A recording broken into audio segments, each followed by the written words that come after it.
right off the bat, we'll start in the South region because it's at the upper left of the bracket that I have here.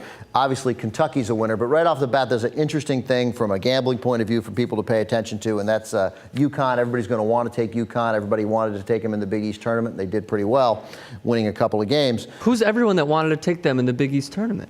People want to bet on UConn because they won the championship last year. They made that great run in the tournament. They're a team the public likes. The public likes to bet on UConn. You feel good. They struggled this year. Calhoun was out. He comes back. They play better. You want to bet on UConn.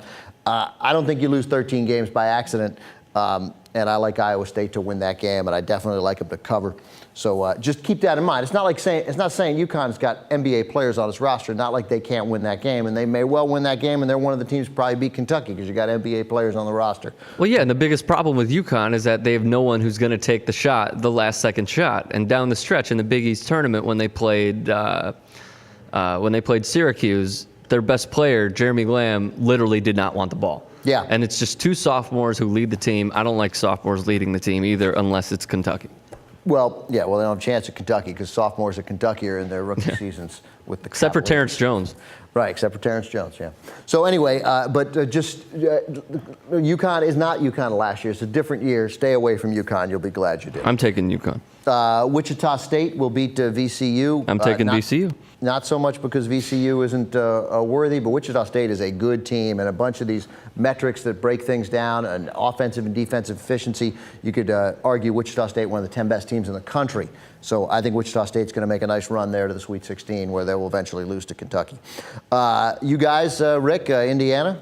I think we like Indiana over New Mexico State. Yeah, I definitely like Indiana over New Mexico State, but I think they'll lose their second round game, their third round game technically, because of the first four and first four out, simply because they don't have Verdell Jones III, and I think it's a bigger loss than people are making it out to be. That's the guy who tore his ACL in that game we were watching in the against Penn State, which seems like a waste to injure yourself while playing Penn State in basketball. Shit happens. UNLV will roll past Colorado. That's a good bet, too. Bet against Colorado. They played well in the Pac-12 tournament, but they were playing real college basketball teams. UNLV is a quality club that did not finish the year strong, but I like them. This game I like a lot to talk about briefly, and we won't talk about this many games, but we got to some of these early, which is South Dakota State and Baylor. South Dakota State is the best team in the country to gamble on. They got a killer. They're like 18-5 against the spread this year, and they cover easily. They cover by a wider margin than any other team. I bet on them twice, lost both. Somehow I managed to find 2 of those 5 losses, but I was late recognizing how great these guys were. I don't suspect they can score the basketball. I doubt they can beat Baylor, but that line, I think I saw 7.5, is worthy to. If a team's 18-5 against the spread and not many people know about them, bet on them. They're a good bet to cover that game against Baylor. Now, from an analysis standpoint, South Dakota State, their tallest guy is like 6'9", and they don't rebound the ball well. No, they don't They're rebound. Not tough inside. No, I have to take Baylor in that game. Yeah, I'm going to take Baylor too, but I have a tough time. But that upset could happen. They beat people, and they can shoot. Any team that can shoot, you got a puncher's chance. And if you're going to get 7.5, 8 points, I'd take it. They're just a good gamble. Notre Dame, Xavier, these are two, Notre Dame, a 7 seed. They didn't beat anybody all year. And Xavier, Xavier literally has a puncher's chance. Notre Dame beat Syracuse. Yeah, Notre Dame did not have big wins, though, this year. Notre Dame, which started so poorly and then put it together in the Big East, but like South Florida, they had a pretty nice, they had a cush Big East schedule. I don't like this game. I don't know. I picked Xavier. It's fairly random. Xavier has, again, NBA quality guards, but they didn't play like it. So, but I'll take Xavier, and then obviously take Duke at the bottom of the bracket. Finishing up that bracket, although I liked Iowa State over Kentucky. Over UConn. We don't take them any farther. Kentucky wins. I think, as I said, Wichita State wins. I like to see that Wichita State-Kentucky game. That'll be fun. I know you're taking Indiana. I like UNLV over I'm not Baylor. taking Indiana. You're not? No. So who are you taking then? The winner of VCU, You're Wichita putting VCU State. back into the Sweet 16? The winner of VCU, Wichita State will beat Indiana. All right, interesting.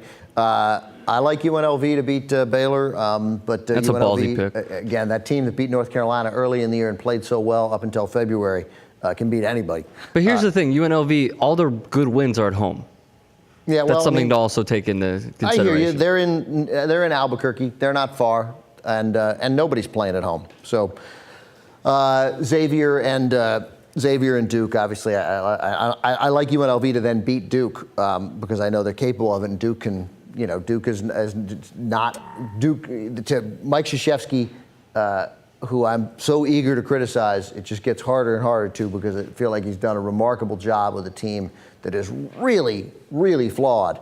And he had him have a great year. But I'll take UNLV into that Final 8 game, that Elite 8 game. Yeah, but here's the thing. Duke lost Ryan Kelly, it was a huge loss. It was a big guy who could pop out and shoot the three, good rebounder. He's a typical Duke white guy player, but he's very good. Hey, none of that.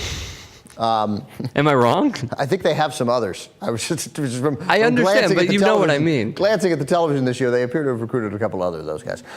Anyway, I like UNLV to beat Duke. I just somehow I don't see this Duke team with all the flaws playing tough game after tough game, getting all the way to the Elite 8. Kentucky and UNLV, that's where I have UNLV's run ending. But that's my team that I think could do some real damage. The flip side is, obviously, the way they played at the end of the year, they're capable as in Colorado in the first round. Kentucky goes to the Final Four there. I don't even see them having a really tough road.